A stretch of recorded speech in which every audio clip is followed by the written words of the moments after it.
Kamu tidak akan bertemu jalan keluar selagi mana kamu menyalahkan orang lain. Ini Ustaz belajar daripada hidup lah tuan-tuan.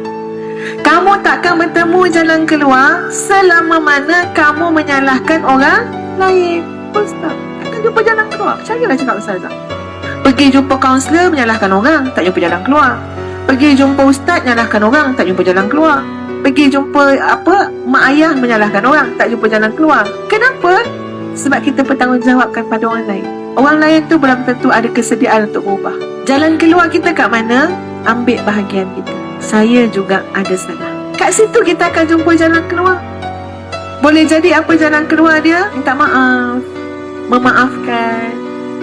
Banyaklah kita akan nampak jalan keluar. Bila apa? Bila kita kata, ya, saya pun salah.